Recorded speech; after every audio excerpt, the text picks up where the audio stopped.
We basically did nothing apart from get battered for 45 minutes. This, for me, has to be coached because it's not normal to give Arne some credit, who's our best winger by an absolute mile.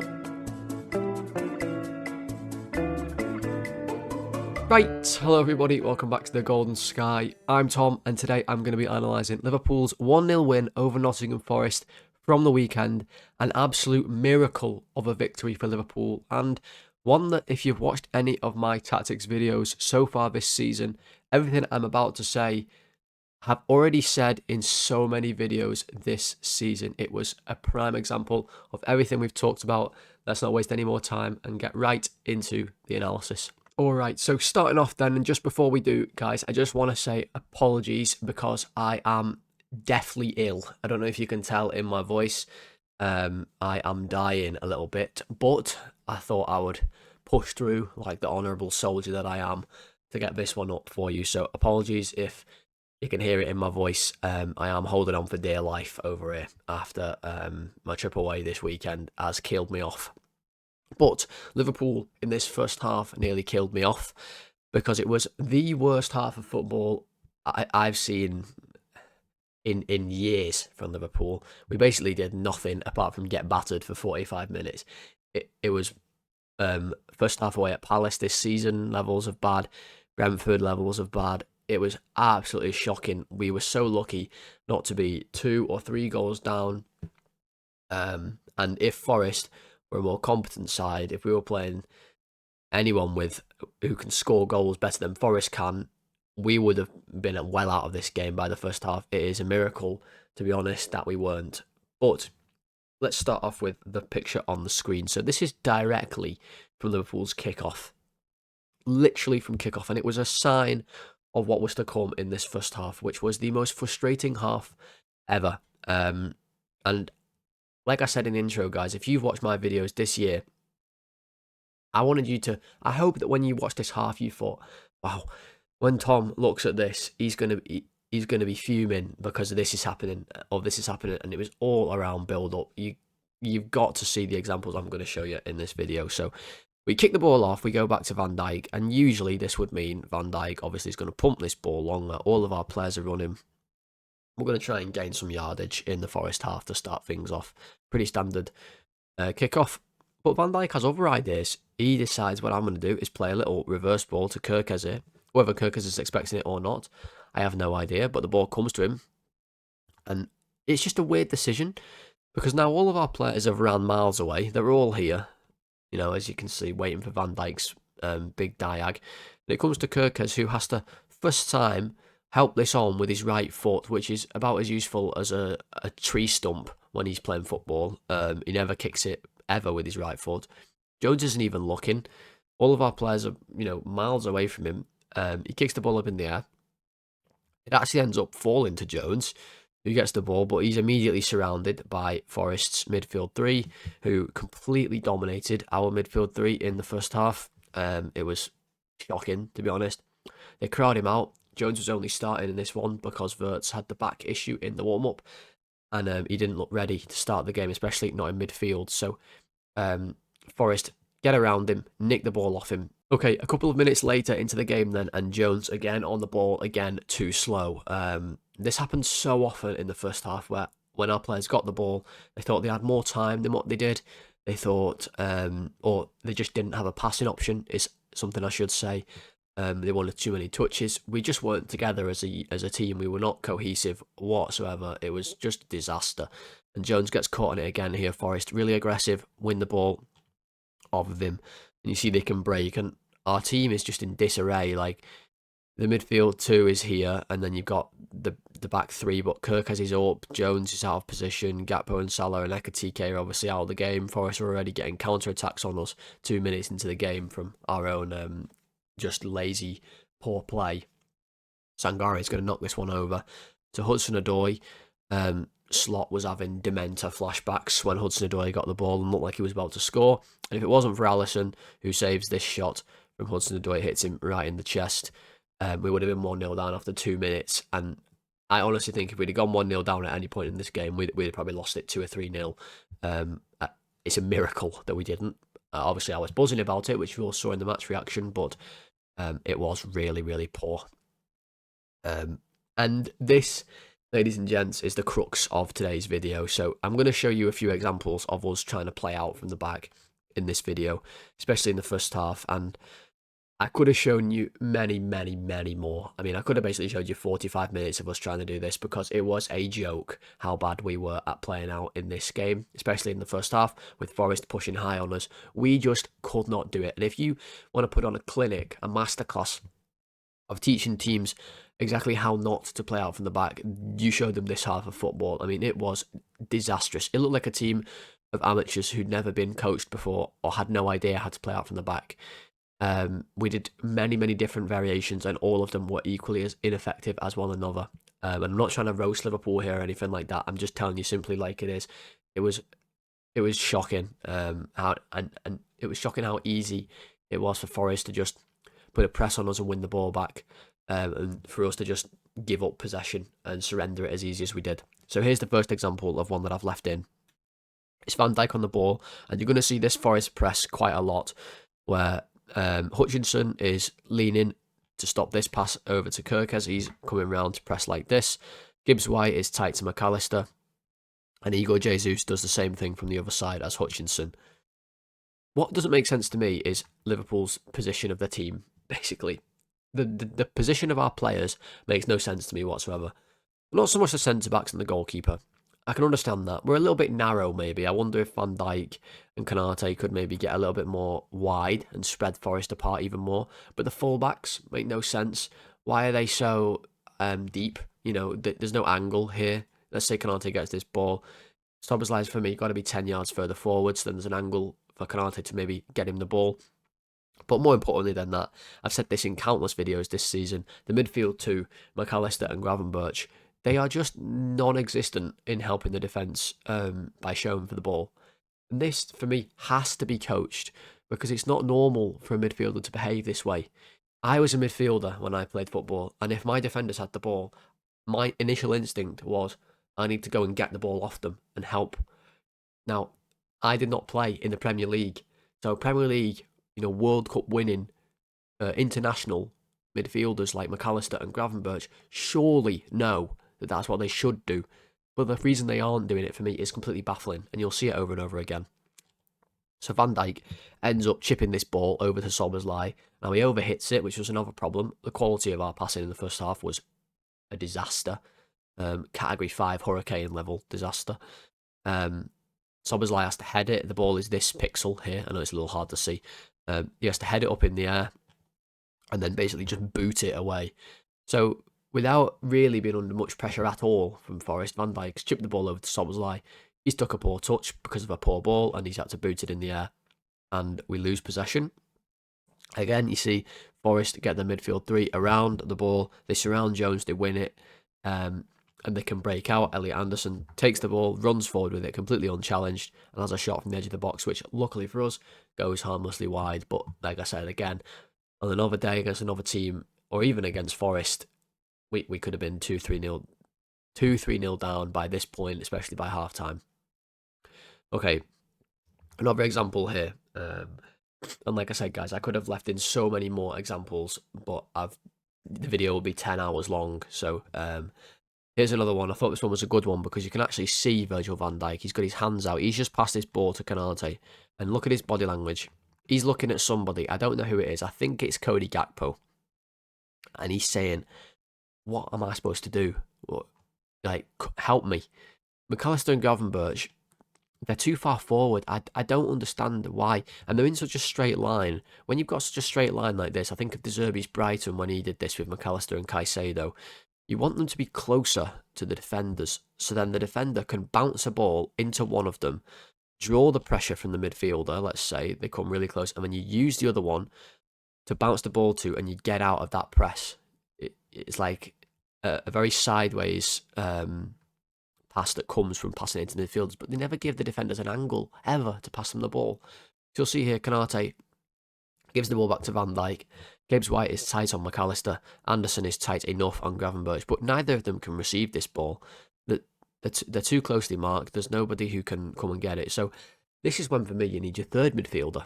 Now, think of Liverpool under Klopp. We would have This player at the base would be Fabinho. This player might be Henderson. And then you might have a player here, Wijnaldum, Milner, Naby Keita, someone like that. And you'd always have those options. And then you'd have Salah, Long on the diag. I think Virgil van Dijk here is looking for where Florian Wirtz would be. You think of Florian Wirtz, I've pointed this out in videos previously, especially recently. He's the one who helps us get out of these situations. He always shows for the ball. He's very, very good at getting it even in deep areas, and he transitions us from defence, possession with the defenders, to an attacking phase. And you'll see here what I mean. Van Dijk actually goes to pass this ball, and you can see he actually hesitates. He plants his foot. Hutchinson thinks he's going to have passed it. He's ready to go and run and try and press it. But Van Dijk hesitates, and I think you can't actually see what's on the screen. But I think he's looking for Curtis Jones or Cody Gakpo, but they don't come and help and get into this area and help receive the ball. That is what we missed with Florian Wirtz not being on the pitch, amongst many, many other things in this game. Van Dijk has no pass. He pops it into McAllister. It's a tricky pass for McAllister to get hold of. He's under pressure. He's got nowhere to go. He can't go back to Van Dijk. Can't go to Konate. Gibbs White's very close. He tries to play this one to Kirkes. And now Kirkes was half asleep here. He was not ready for this pass from McAllister at all. But the pass is a poor one. And it just goes straight out of play. I mean, the ball, you can't see where it is, but he's just kicked it straight out of play. But what you can see is Arne Slot with his thumb up down here saying, well done, lads. And it's absolutely baffling to me. I cannot understand it at all. Right, are you ready for the next example, everybody? There's more of this, unbelievably. So this time, Konate on the ball. Again, you're seeing very, very similar press. It's only 3 players from Forest. This is not that aggressive of a press from Nottingham Forest. Let me make that clear. This is not PSG. This is not Man City. This is not Arsenal pushing up on us with elite level pressing, trying to win the ball back, super aggressive. This is Nottingham Forest sending 3 forwards to try and win the ball. Konate gives the ball to Alisson. Again, I don't understand the position of our players. Why is Van Dijk here? For me, Van Dijk needs to get back here so Alisson can give him this ball and then we can make an angle to pass to Kirkes. Why is McAllister stood behind Morgan Gibbs-White?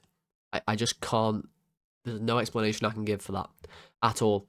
It's like they're hiding from the ball, but on purpose. He's got to get in here, McAllister, so then Alisson can pass in the ball. Because if he does, we're out, guys. Look, if McAllister gets in here, Alisson passes him this ball, McAllister sweeps it out here to Szoboszlai and we're out. It's really not difficult. We did this against Arsenal at the Emirates, so I don't understand why we won't do it now. Gravenberch isn't even on the screen. Like, Gravenberch is very good at taking the ball on the back foot and turning away from pressure. He's not even on the screen. So Alisson kicks this ball, tries to pass it to Kirkes, just kicks it straight out of play. We lose the ball. Look at our players. Gravenberch head down. McAllister head up, but in frustration. Van Dijk looking at Alisson. What the hell are you doing?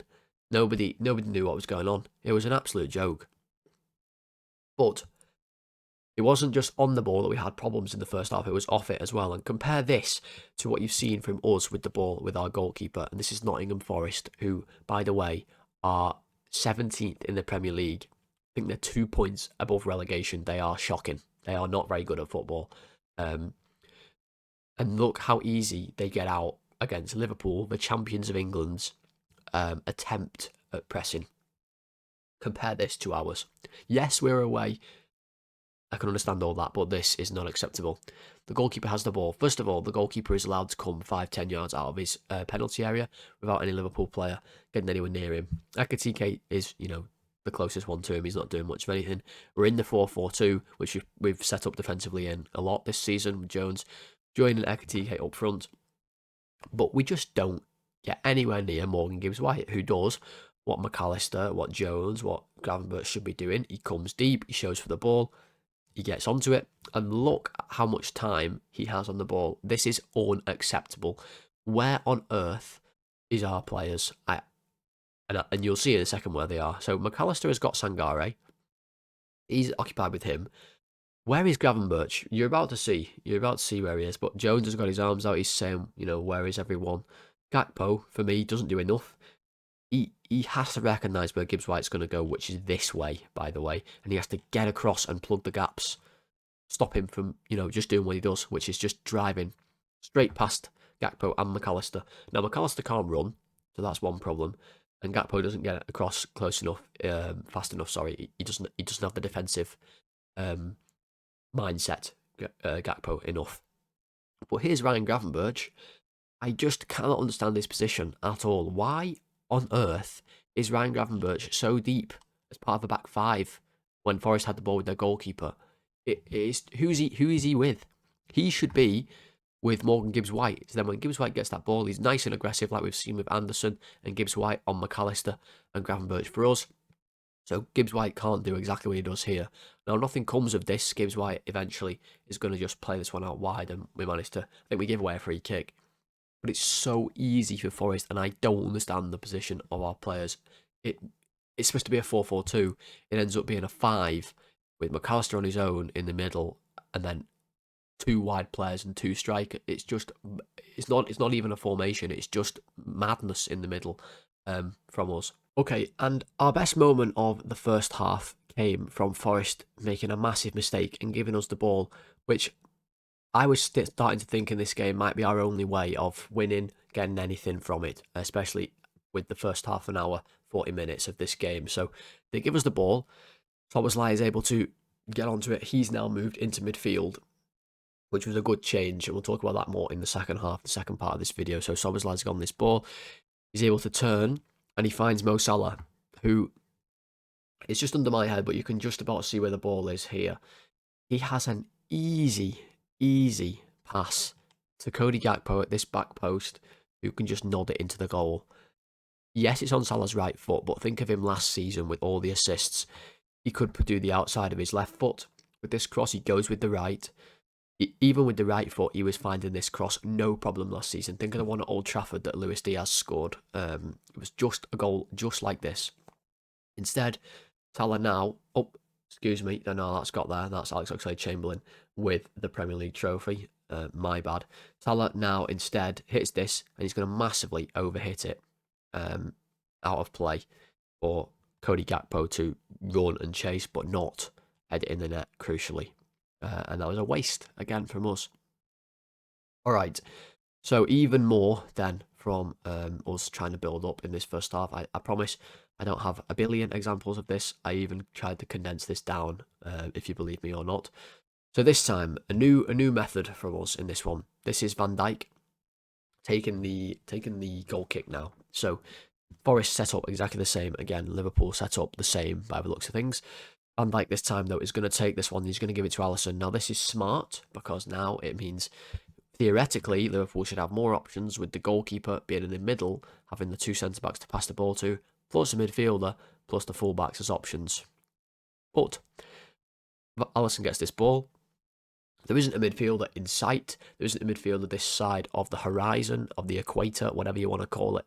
There is nobody anywhere near the middle of the pitch for Liverpool, and Alisson ends up just wellying this ball. I don't understand Curtis Jones' position. I have no idea why your fullbacks would be so deep. It is just confusing. He goes long to Salah, who gets the ball, and now has nobody to pass the ball to at all. Jones is back on his own touchline. There's no one forward. Salah just gets crowded out. He can't pass the ball to anyone here. He loses it, and we surrender possession again. And now we advance that technique in the next goal kick. This time, instead of Van Dijk passing Alisson the ball, Van Dijk just wellies it long. We've got progressively less and less likely at playing out. We're now just getting Van Dijk to welly the ball long. But even when he does that, we're nowhere near it. You'd think maybe we'll put our players forward at this point, just try and get some territory in the half. You know, maybe have Van Dijk hit it long or Alisson hit it long and try and get up the pitch. But no, Forest just easily get the ball back. We just kick it straight back to them. And that was the theme of the entire first half. Okay, so second half then, we're going to start the clips. And to give Onslaught some credit with how bad the first half was and how much of that's on him is up to you to decide. Personally, I don't understand how he sets us up to build up, but that's a whole different conversation. What he does in the second half, I mean, it won us the game, essentially. So Forest definitely approached the second half differently to the first, and I don't really know why. They went a lot deeper. Maybe they were a bit tired after the Thursday game they played. Maybe their tactic was to really push hell for leather in the first half, and second was more a counter-attack style. But what we did, we swapped Dominic Szoboszlai, who went to play the deepest midfield role, and McAllister went further forward. Gravenberch continued to play whatever the hell he was playing, which was basically non-existent. So McAllister was now the furthest, most advanced forward midfielder for us. Szoboszlai was the deepest. We've seen the opposite of this in previous weeks, where McAllister has been the deepest, like we saw in the first half. Slot doesn't seem to know who he wants to trust in there, but Szoboszlai, I've said it all season, his best position for me is when he plays number 8. He can cover the most ground. He's the best counter presser. He's just elite. He's really, really taken his game up a lot this season. He has everything in his locker. And he unlocks the whole game for us here. So what you're going to see, this is not a crazy clip, but this is the difference that it made. You see Liverpool now, we've got the ball, but for the first time we've got possession near the halfway line. We didn't see this at all in the first half. We've got a midfielder showing for the ball. Look, he's got both of his hands. He's pointing. He wants the ball to feet. Canate can find him. And this isn't anything complicated, but it begs the question, why don't we do it from the start of the game? He gets this ball. He's going to sweep it wide to Curtis Jones, and immediately we take 2 players out of the game. It's very, very simple. But he's not done there. He moves away from the position that he was in. He makes this run. He gets followed. And that opens up the space for McAllister to come into and Jones to find Alexis McAllister. Here's McAllister. He now plays this ball back to Szoboszlai, who's made that run. Szoboszlai gets onto it again, and now we have loads of space. He's on the ball all the time. It was, really good from him. And then we see him on the ball again. This is actually a different clip to the one I just showed you, but you see McAllister is the one furthest forward. Gravenberch is stood holding his hand, doing a whole lot of nothing. But Szoboszlai is the deepest. He's on the ball. He had the confidence. He was on the ball loads as soon as that second half started. And I've been saying in videos past, I don't like him at right back because he affects the game so much more when he's in the middle, and he's probably our best player, especially when Verts isn't playing. So we need him in his best position. Leave Jones at right back. That's fine. Get him in his best position, which is here. Again, nothing crazy here, but what he's going to do is just bounce the ball into Gravenberch. He's just moving Forest around, but he's able. He wants the ball back again. He's dictating tempo now, which is something we really struggle with and we need to address in the summer. We need someone in the midfield who can control tempo of games with passing. He then moves the ball to Canate. We're trying to move Forest around now. You see we've actually got a bit of territory. We're up past the halfway line. We didn't see this at all in the first half. And Canate can play this ball out to Cody Gakpo. Now, Cody Gakpo does what Cody Gakpo does. He runs inside, but he actually produces a decent cross here. Finds a back post cross, which is the type we've been seeing from Gakpo last season when he was getting lots of assists. Well, not lots, but some assists from this inverted back post cross where Salah will be arriving. It's a little bit overhit, but Salah makes the most of it. He heads it back, and I appreciate it's very, very blurry here. It's quite difficult to see, and also I'm in the way. But Salah has this one back to Jones, and this was our best chance of the whole game, aside from the goal in the end. Jones has this shot, and somehow Ortega saves it and keeps it out. Jones has got to score in my eyes, but this all comes from Szoboszlai being confident on the ball, getting us playing, getting us moving, and a nice tweak from Arne Slot, to be honest. You have to give him some credit for that one. So let's move it on. That continued, really, for the second half, and the pattern of the second half was much different to that of the first half. We had the ball a lot more, we had a lot more territory, and we didn't really create many chances, but we did create this one when Rio came on. Now, we have a massive problem on the wings. I've talked about this in videos past as well. But Salah and Gakpo, neither of them can go past their man. Neither of them. Salah especially, his dribbling stats have fallen off a cliff. He just cannot dribble past anybody, literally ever. And I seriously mean that. The stats are alarmingly bad. So we're really struggling when the ball goes wide to make any production from it. But Rio gets this ball on the right wing. He came on, he played 15 minutes. He was our best winger by an absolute mile. And he could have just done this one thing, and that would have been enough. And it almost was. So he gets the ball. Gomez is making a good run, to be fair. Rio can slip this ball to Gomez if he wants. But Rio's not interested in that. He is a direct, aggressive, tricky winger. And we miss that so much with Gakpo and Salah. And Chiesa as well, who's just naff as a footballer, to be honest, at this point.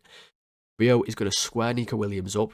He hits him with different step overs, little ball rolls, until Williams is forced to jockey him back into his own box, and then he makes his move. He busts down the line. He takes him down the line, takes him on 1v1, gets a really good cross in, really, really dangerous cross.